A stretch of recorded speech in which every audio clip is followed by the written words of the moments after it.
Tim Indonesiaku kali ini mengunjungi salah satu provinsi termuda di Indonesia, yaitu Sulawesi Barat. Tepatnya di kota Polewali Mandar. Dari pesisir kota, kami akan menyeberangi lautan. Nah, ini taruh depan. Oke. Pemirsa, kami akan mengajak Anda ke sebuah pulau yang letaknya tidak jauh dari kota Polewali Mandar. Tapi untuk bisa belajar dan mengenyam pendidikan, para relawan ini harus mendatangkan buku dari kota untuk menuju ke pulau mereka. Sejak berdiri tahun 2004, Provinsi Sulawesi Barat memiliki banyak sekali pekerjaan rumah. Salah satu contoh yang nyata adalah Pulau Batoa. Hanya berselang 15 menit, kami sudah tiba di seberang. Inilah Pulau Batoa yang dapat dipandang dengan jelas dari daratan kota Polewali Mandar.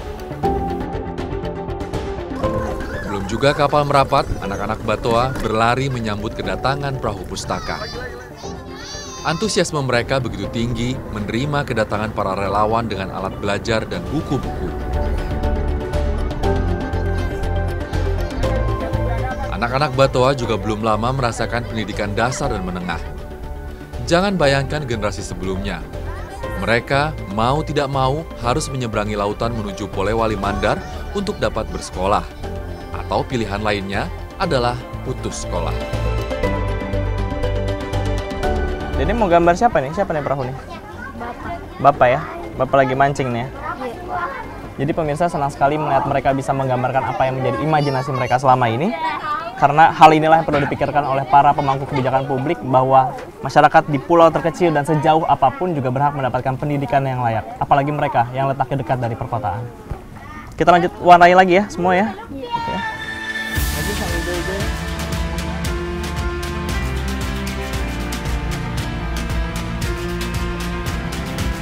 Perahu Pustaka merupakan program sukarelawan untuk meningkatkan minat baca masyarakat. Cara yang dilakukan oleh Ridwan dan kawan-kawan adalah dengan melayarkan perahu pustaka ke pulau-pulau kecil di sekitar kota Polewali Mandar. Awalnya, mereka hanya punya sebuah perahu dan beberapa buku saja. 3 tahun berjalan, kini mereka sudah memiliki 3 buah perahu dan puluhan ribu jilid buku. Donasinya mereka dapatkan dari sumbangan perorangan, sesama komunitas maupun bantuan asing. Ironisnya, pemerintah daerah baru memberi perhatian setelah nama besar perahu pustaka berkibar di dunia literasi internasional. Memang tidak mengajukan ke pemerintah karena kita lebih lihat realitas. Ini kan ada beberapa perguruan tinggi baik di Polewali Mandar sama Majene, ada Unsulbar yang negeri di Unasman juga. Saya dengar itu di Unsulbar itu yang perguruan tinggi negeri malah tidak ada perpustakaannya. Jadi mahasiswa itu banyak ke tempat kami pinjam buku, konsultasi apa. Dan menurut beberapa teman itu koleksi kami itu jauh lebih lengkap daripada perpustakaan daerah provinsi maupun kabupaten.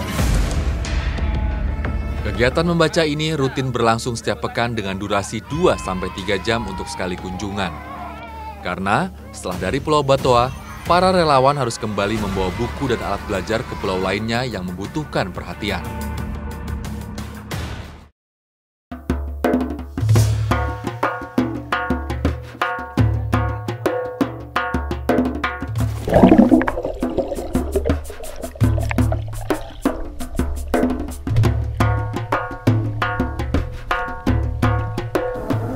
Jadi pemirsa, anak-anak di sini memang sudah biasa untuk melaut sendiri ataupun sama teman-temannya tanpa bantuan orang tua. Tapi kalaupun dibantu orang tua, nantinya hasilnya juga akan dijual oleh orang tua mereka ke pasar di seberang di kota Polewali Mandar. Karena jaraknya sebenarnya dekat, tapi mata pencarian mereka itulah yang membuat mereka akhirnya bisa bertahan hidup di pulau ini. Ayo Pe, kita bawa ini ke rumah Pe. Kata mereka, hasilnya lumayan. Bisa untuk membeli lauk pauk. Setidaknya 10-30 ribu rupiah uang yang bisa mereka dapatkan dari hasil menjual kerang yang telah dimasak.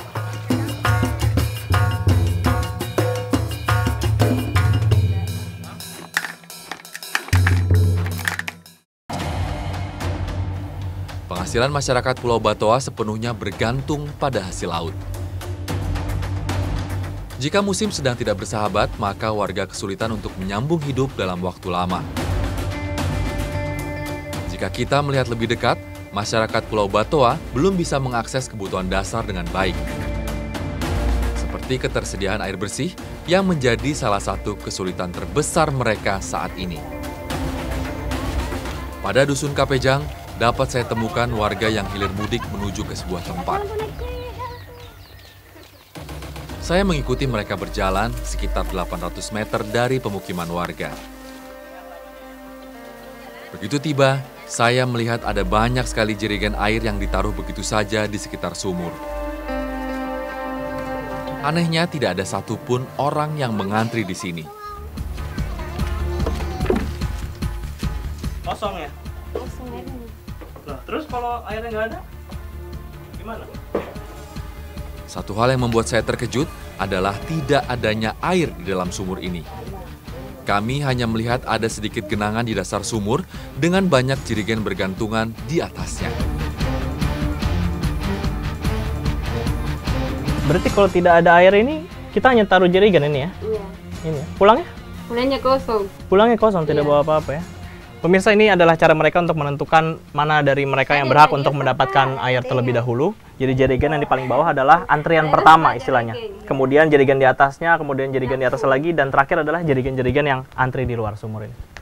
Ayo Bu, kita tentukan antriannya di sini Bu, luar Bu.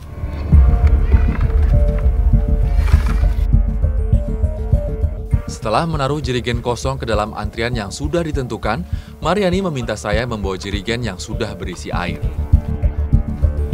Jerigen air yang kami bawa ke rumah adalah hasil antrian air sejak 1 sampai 2 hari yang lalu. Dari sekitar 200 warga yang bermukim di sekitar sini, setiap kepala keluarga dapat mengantri sekitar 1 sampai 2 hari untuk dapat memenuhi kebutuhan air di rumahnya. Tetap saja, air adalah kebutuhan dasar yang sebenarnya tidak dapat ditunda atau tergantikan. Selain mengandalkan sumur tua di atas bukit, Mariani menunjukkan kepada saya betapa banyaknya keran air di sekitar rumah mereka. Katanya, air keran ini merupakan aliran air bersih yang disuplai dari kota Polewali Mandar melalui jalur bawah laut. Ini kah kerannya nih? Iya. Yang dari apa nih? Dari pan. Dari pam ya? Ini udah posisi nyala nih? Ya, nyala. Udah ya? Tapi tidak ada airnya? Tidak ada airnya. Aduh. Ini dari tahun berapa pasang? Dari 17. Dari itu sampai sekarang sudah pernah ada nyala air? 2 minggu saja berhenti lagi. 2 minggu terus Iya, berhenti lagi? iya. Tapi petugas datang sini? Jarang dia datang. Jarang? Awalnya saya tidak percaya bahwa puluhan keran air ini mati seluruhnya. Mariani kemudian mengajak saya memeriksa langsung keran-keran air yang lain. Ini berarti semua rumah dapat Bu? Semua rumah dapat ya? Ini juga nggak nyala? Nggak nyala ya? Pemirsa, kalau Anda ada di sini, Anda bisa melihat ada banyak sekali jumlah keran. Masing-masing rumah juga dapat jatah keran dari PDAM, tapi ternyata semuanya tidak menyala, tidak mengeluarkan air. Tapi kalau dibilang rusak tidak mungkin karena dengan jumlah yang banyak semuanya tidak mengeluarkan air ke rumah warga, dan ini baru diberikan kepada warga tahun kemarin, tahun 2017. Jadi tidak mungkin kalau semuanya tidak menyala secara berbarengan.